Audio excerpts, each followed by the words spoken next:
Welcome to You've Got This with Sarah Hamaker, a podcast to encourage and equip moms along their parenting journey. Join Sarah each week as she interviews dads and moms like you and discusses the joys, challenges, and rewards of raising kids. Hi, and welcome to this week's You've Got This. I'm your host, Sarah Hamaker, and I am delighted you join me today. I have with me Dr. Orlena Kerek. She is a pediatric doctor from the UK, and I'm sure you'll be able to tell that by her accent. She has 4 kids, and she has done a lot of work on picky eating. She's written 3 books, and you can see the names of those and links to those in her bio with this podcast. But what I'm really hoping that will kind of get to the heart of this picky eating is that we really want our kids to eat healthy. No one wants their 3-year-old to grow up to be a 30-year-old who only eats orange-colored food, for example, right? I mean, we want our kids to develop a healthy outlook on eating. And Orlena, do you have any, why are we so fixated on, this kind of, picky eaters? Why do we kind of get all tied up in knots when our toddler throws their broccoli on the floor, for example? Well, first of all, thank you so much for having me. It's super exciting to be on your podcast. And I think in answer to your question, it's because it's really, really frustrating when you're faced with a toddler or a child who doesn't want to eat. We've got our agendas, and our agenda is we've made dinner, we've spent a lot of time making dinner, and we want to sit down and have a nice family dinner. Our ideas are about our children eating healthily and nicely and connecting with our kids. And that's the image we have in our brains. And then the reality is hugely different. And not only is it hugely different from time to time, it's hugely different, meal after meal after meal. And it just leads to great stress. It led to huge, great stress in our family. Right, and I know you have 4 children, I have 4 children, and we actually have a 3-year-old foster daughter with us now who, it's been more challenging. My kids weren't super picky eaters, but, I have no idea what this little girl ate before she came to us. So we're having all sorts of, it's been interesting to try to feed her healthy and still get her to eat food. So I know it, and I know that I've talked to many parents, and that is a frustration when their child just simply refuses to eat what you fix them. Yes, definitely. And there are different reasons for this. So if you take a step back and look at all children, then typically what happens is when you have young toddlers, so ages 2 to 3, what can happen is they take to solid foods really happily, and they're really excited about trying all of these amazing foods, and they throw everything in their mouths, and then suddenly they hit toddlerhood, and that can be a really challenging time for so many reasons. I hear that in Denmark, I've been reading The Danish Way of Parenting, and they call it the boundary testing years, which I think is an amazing way of explaining it, because that's exactly what it is. And so toddlers are testing boundaries, and sometimes their tastes change. And so at that time in toddlerhood, it's really normal to see what we call picky eating, and children going, no, I'm not going to eat this, I'm not going to eat that. Now, some of those children will, it's just a phase that they go through.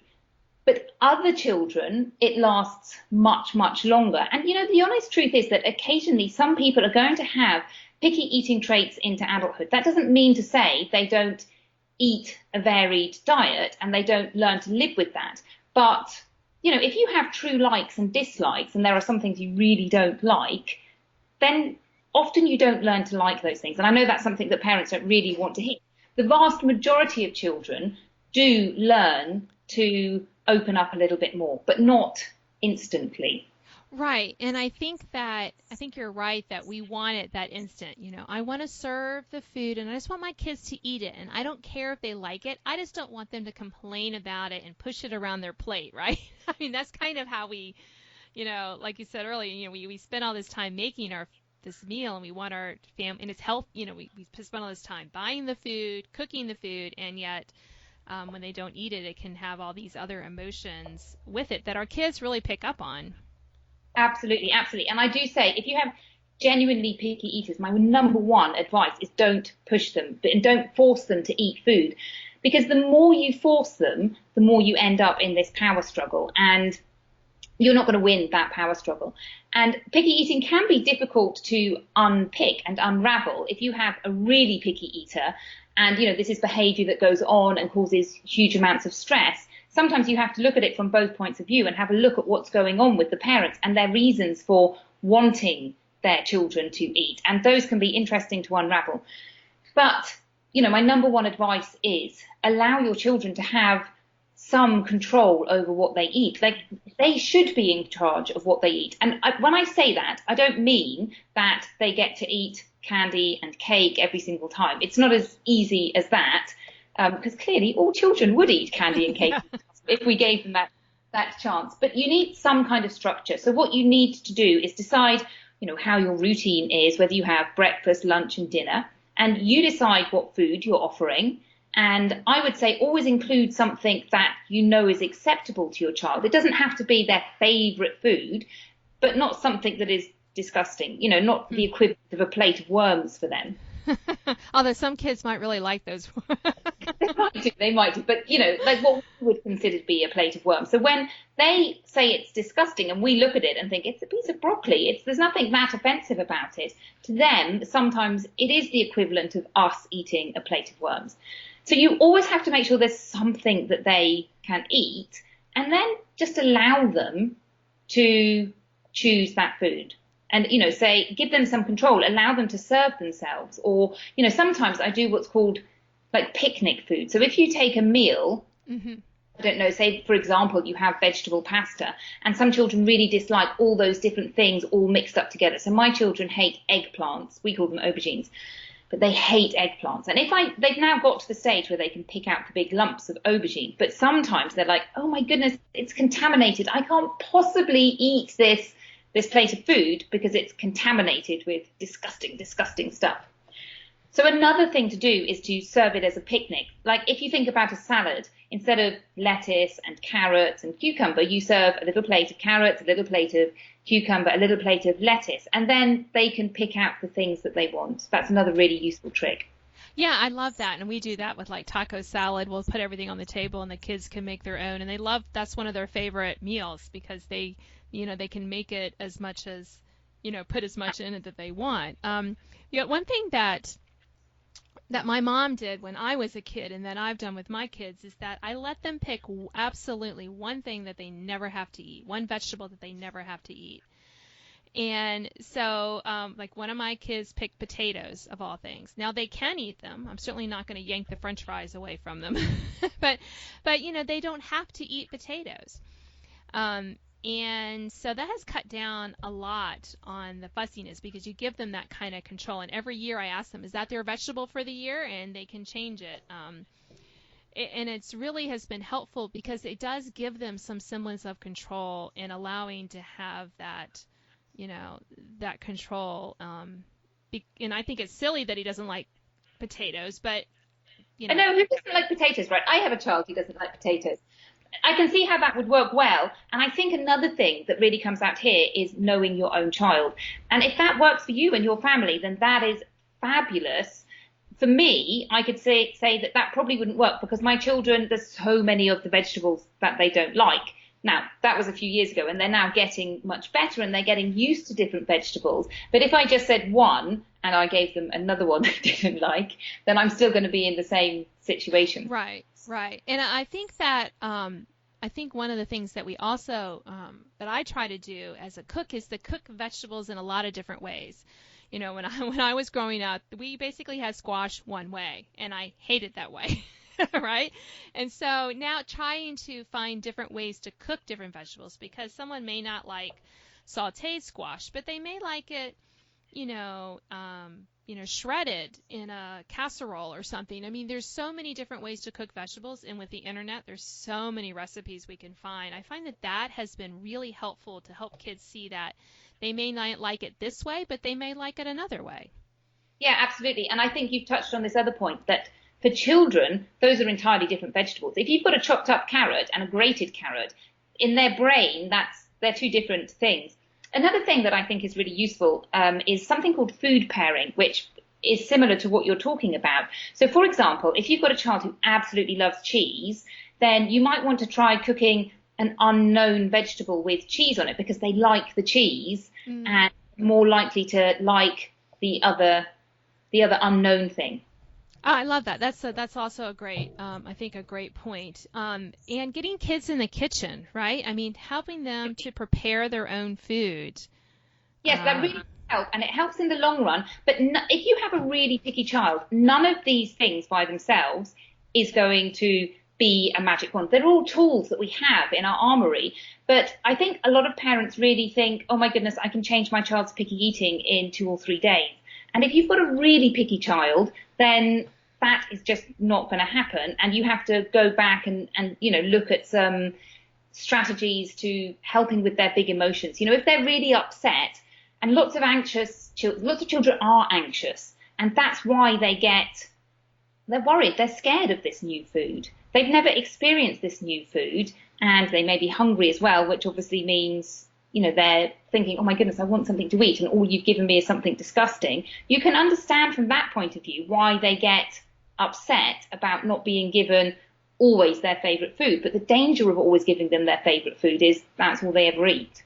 Right, and then they also can, and as a lot of more research into vegetables and on fruits and foods and their whole foods and how important it is for us to eat such a variety of them. We're really kind of narrowing their food world by not introducing them into a lot of different vegetables. And I think I read somewhere, and you probably know this statistic, that doesn't it take, I don't know how many times it takes for a kid to be exposed to a certain food before they might actually decide if they really like it or not, right? Isn't it like they need a lot of exposure to it more than just once? You're absolutely right. And I think it's an interesting concept. And I think it's a really good idea to be aware of this. They say it's around 15 times. And if you've had a negative response, so if you've had a disgust response to something, it's going to take much longer than that. Or if you've had like a battle with your parents over whatever vegetable it is, it's going to take longer than that. But it's about trying it willingly as well. It's not just about it being there on the table and them being too scared to try it, because a piece of broccoli sat on the table isn't going to help them like it, and they have to actually willingly try it. And the issue with that is it's really difficult to get children to willingly try it. If they're genuinely scared of that vegetable, that item of food, now you could force them. I definitely don't recommend that. If you do that, then they're just going to put up this wall and go, I hate it, I'm never, ever, ever going to eat it. Or you just have to be patient and focus on the things that they do eat and kind of the stuff that they do eat. I always get people I work with to sort of make a list of things that children love and things that are in the middle and things that they absolutely hate. And those things that are on their like list, you want to kind of gradually broaden that out. So, for example, lots of children love carbohydrates, different kinds of carbohydrates. So that could be bread or croissants or pasta. And these things go down relatively well. And if you can broaden their idea of, the different types of things that they like, and find things that are similar. So, for example, if you find a child who likes strawberries, try them with raspberries, because there's not a big jump from strawberries to raspberries. But if they're going a really big way out of their comfort zone, and sometimes children have texture issues or flavor issues or whatever it is that they like or dislike about a food, you can start talking to them and get them to explain it. Like, what is it that you dislike about this food? Is it how it feels, or what is it that you like about it, or what do you think it's going to taste like? And start getting their imaginations working a little bit. I love that, having the conversation beyond whether or not they like it, and to kind of delve into or dislike it, trying to help them think through, because that sometimes just identifying almost what they're afraid of or what they think it's going to taste like, or what they imagine it's going to taste like, sometimes just having them verbalize those can make those fears a little bit less scary too. Yes, definitely. So overall though, do you have any advice or any thing to help parents when we want to help our kids have healthy eating. So how are you helping your kids, think about food in a way that's, what you consider kind of a healthy way to look at food? Well, I always think of childhood as a training ground for healthy eating. Children are not designed to eat healthy. Like if you put them in front of cake, they're kids, they're going to eat cake. And what we want as adults is that when they leave home, they make good choices. We don't want them to be eating healthily for their entire childhood. And then when they're adults go, right, I'm going to eat all the junk food. We want them to grow up with this normal food. And I actually say that the best way to get your kids to eat a healthy diet is to model a healthy diet. And it's all really about the food that you're offering your children all day. So if you think about dinner, if they've been eating healthily, so they've been eating fruit and vegetables and things like that during the day, and you look and you think, oh, do you know what? My kids have actually eaten healthily today. It doesn't really matter if they eat dinner. If they eat dinner, fabulous. If they're not hungry, then that's fine. If they haven't been eating healthily all day and you're feeling a little bit guilty because you think they've been filling up on junk food the whole day, then suddenly all that pressure is on that dinner time, and suddenly all the pressure is on those vegetables because you're thinking, oh my goodness, I have to get them to eat some vegetables, otherwise it's another thing. And I think it's about taking a step back, really, and instead of putting the onus on the children, is to look at the food that you're offering kids and, offer them healthy foods. Now, that in itself is another whole conversation, I think. Right, and I think too that when we model healthy eating, I think it does contain a certain amount of cake and ice cream and and sweets, right? I mean, those can be part of our healthy overall diet, and if we never give kids a chance to see how those kind of can fit into a healthy lifestyle, you're right. I mean, it's like they're going to go binge on them. When they're at Halloween and they get all their candy and they just want to eat it all in one sitting, because if they don't, mom's going to throw it away the next day and they're not going to have it anymore, because they've never, you never give them a chance to learn how to kind of incorporate some of that into their, into their life. Yes, totally. And it can swing the other way. If you start getting super, super healthy and then really controlling over what your kids can't eat, then you're going to push them the other way. And you're absolutely right that a healthy diet doesn't necessarily mean excluding all candy. It's about eating it in moderation and really knowing, what your own personal limits are and what your family limits are and what the limits for children should be. And for a toddler, I always go by, there's a website called Infant Toddler Forum, which is run by a gentleman who works at Great Ormond Street, which is a big children's hospital in London. And on that site, they have an amazing site for portion sizes, because lots of people don't really realize as well that the portions that they're offering their children are much larger than the child really needs, which then obviously makes parents think, oh my goodness, my child hasn't eaten anything, whereas actually the child has eaten enough for their own calories. If your child's growing well, they're getting enough calories. And that site recommends retreats that you should only be offering one cookie, and they show you the portion size of a cookie. It's not very much, once a day. And that's the limit for sweet stuff. And then one sort of candy once a week. And those are the recommendations on that website. Right. And I think that when we can help our children know what the portion sizes should be. We always gave, my children are now older, and so they're eating me out of house and home because I have 2 teenagers and 2 tween boys. So, man, it's there's a lot of food consumed in my house. But it's when they were younger, we gave them tiny portions on their plate and let them eat that, and then let them have seconds.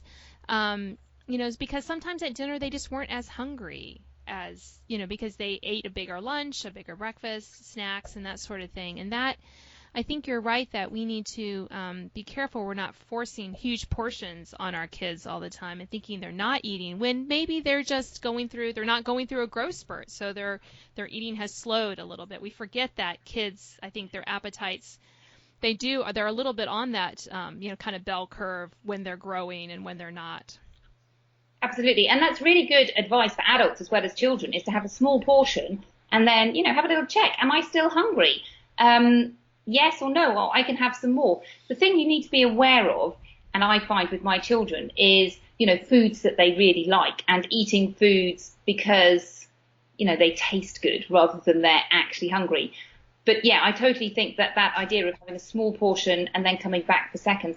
And actually, some children who are very picky, they get scared of being given a big portion because it seems this overwhelming amount of food that they feel they're expected to eat. So giving them just a tiny, tiny bit can help them make that jump to licking it or trying it. Right, and we still do. We almost always do this when we introduce like a new vegetable to them or a new way to prepare it. We just gave them a very tiny spoonful of it. And even now we allow them to tell us, well, how much do you want of whatever we're serving? Just because, again, their appetites, rise and fall depending on when they're growing and they're not and stuff. And it's important, I think, to help them learn to, listen to their bodies. Am I really hungry? Am I not so hungry? Well, then maybe I shouldn't eat as much if I'm not so hungry. Absolutely. And I think that's one of the dangers that we really fall into in society is, eating more than we need. And one good piece of advice is to eat until you're 80% full rather than full to stuffed, if that makes sense. So, I'm no longer hungry. That's the amount. And sometimes, when you look at why you overeat, and we're all guilty of overeating from time to time, you think, I really like this, so I'm going to eat some more, or I'm a bit bored, so I'm going to eat some more. I don't want to get up and do the dishes, so I'm going to eat some more. But when you become aware of that, then it's much easier to stop. Yeah, I think, and that's kind of our cue to stop this podcast. But this has been very helpful, I think. So thank you so much for being on here to talk about healthy eating and picky eating, and I really appreciate your insights and your advice. It's a pleasure. Thank you very much. You've been listening to You've Got This. I'm your host, Sarah Hammaker, and today I've been talking to Dr. Orlena Kerek. She is a pediatric doctor from the UK. She's written several books on eating and toddlers and young children, and you can find out all that information in her bio linked to this podcast. So thanks for joining me, and I'll see you next week. Thanks for listening to this week's podcast of You've Got This with Sarah Hammaker. Sign up to receive notification of new podcasts and listen to previous editions at sarahhammaker.com. Until next time, remember, parenting might be hard sometimes, but don't worry, you've got this.